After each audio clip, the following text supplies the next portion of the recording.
From the day of the shooting, it has been consistently reported by eyewitnesses, and there were many eyewitnesses, that Nipsey Hussle was shot dead because he insulted a man to his face. He insulted a man, calling him a snitch. Nipsey Hussle did not die for no reason. He did not die because of some grand conspiracy.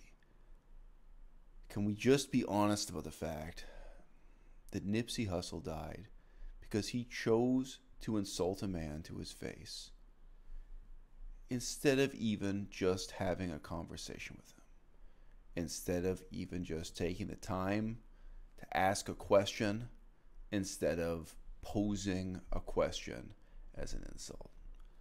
Now, I'm making this video not so much because I've been following the story in hip-hop media, which I have been, and not so much because I'm disappointed by the sanctimonious, reverential, and dishonest commentary on this slaying that I see from hip-hop media. I'm making this video now because I recently did a little bit of research into the history of the duel and what a strangely important role dueling had in the history of the United States of America and in the writing of the American Constitution.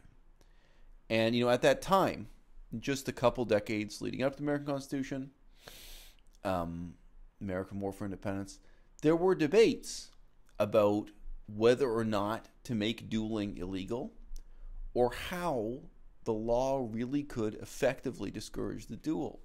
And you'd see these debates, again, just a couple days ago, I was looking at them, primary source text, discussing this stuff.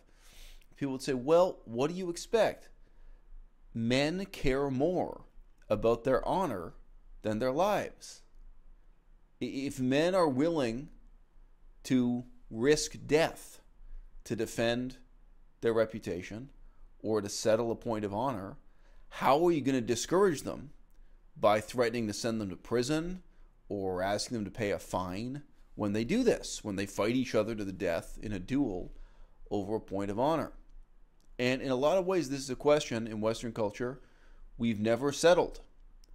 As brutal and, barbaric as it was for this young man, his guilt hasn't been proven, but there is a suspect, for this young man to shoot and kill Nipsey Hussle.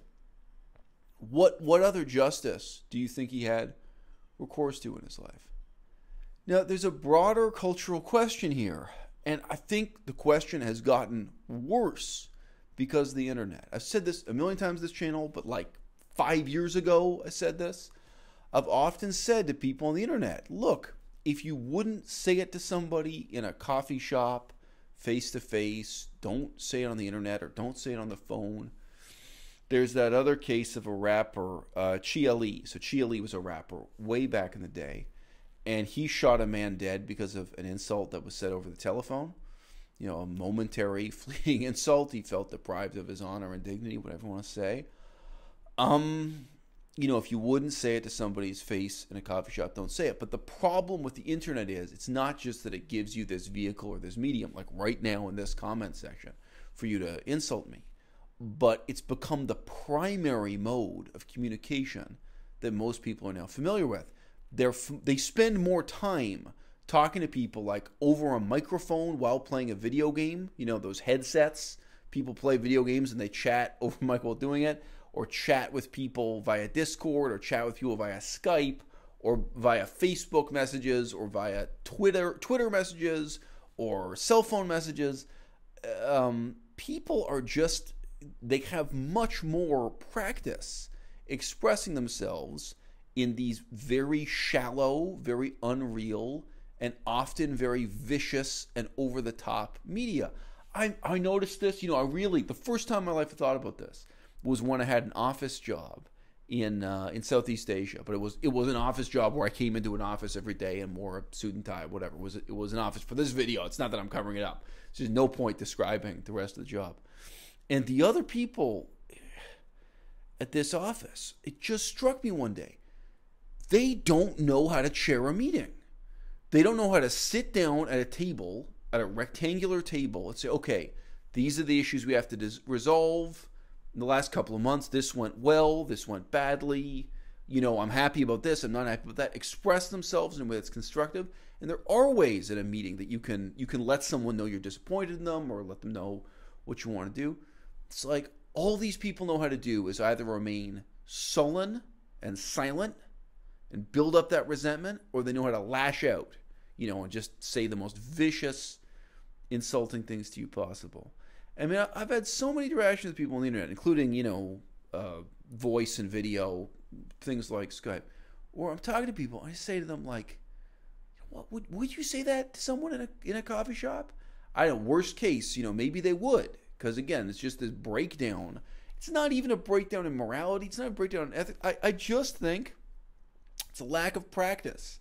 My grandfather's generation, they were not angels. My grandfather, they spent so many hours just sitting around, smoking cigarettes, drinking alcohol, and playing cards and chatting.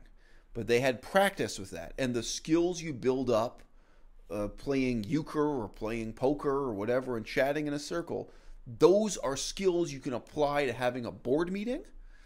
And I hate to say it, but those are skills you can apply also to meeting someone on the block face to face and trying to express, I can imagine, what if you're in the situation, you say, look, man, I'm happy you stopped by the shop, but, I've heard a lot of good things about you. I don't know what's true. Sorry, I've heard a lot of bad things about you. I misspoke. I don't know what's true. I don't know what's false. Let's break it down. Some people say, you've got to say it in the most polite way possible. Some people say that you're a snitch or whatever. All the eyewitnesses' accounts just indicate this was an incredibly tense, incredibly insulting conversation. And Nipsey Hussle thought he could get away with it. And he was wrong. It cost him his life. And it won't just cost him his life. Obviously, it's going to cost both men their lives. I mean, whoever it was who shot him, there is a suspect. Sooner or later, this guy is going to end up in jail. It's going to ruin two people's lives just to have that momentary satisfaction. But, to quote ODB, this ain't something new that came out of nowhere. No. I mean, centuries ago, this is something we were struggling with. And, most of the kind of fables and fairy tales and legal cases concern aristocrats and politicians. I was saying, several of the men who became president of the United States fought in duels. Like, despite the fact that you had a law against murder, it's like, oh, yeah, but that doesn't count when it's a duel. It's just ridiculous. This culture of men resolving their differences by shooting each other. And it just still goes on. I mean, the only difference is guns were a lot less deadly back there. You had a better chance of surviving taking a bullet in the arm. Mind you, quality of medicine was a lot worse. So I don't know. Maybe I'm wrong about the odds of surviving. This isn't something new. The problem isn't new, but the solution is ancient.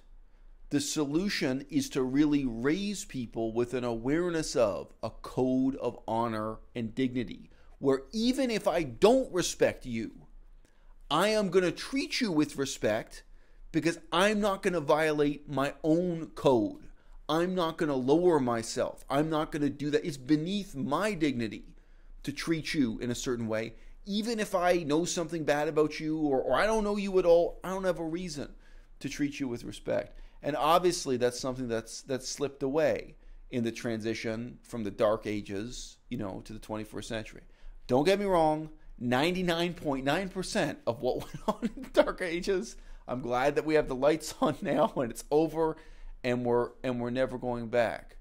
But don't tell me that Nipsey Hussle is a victim of quote unquote the hood or quote unquote the culture, or don't make him out to be an angel. I mean, what Charlamagne was just saying, we just heard it, blows my mind. Claiming Charlamagne said that this guy was on a mission from God to uplift the neighborhood and all this nonsense. You've got to be kidding me, okay? Nipsey Hussle and the suspect, allegedly, they were both members of the same gang. Not just from the same culture or the same subculture, but in theory, these guys, they knew the code, right? So, you want to call someone a snitch to their face.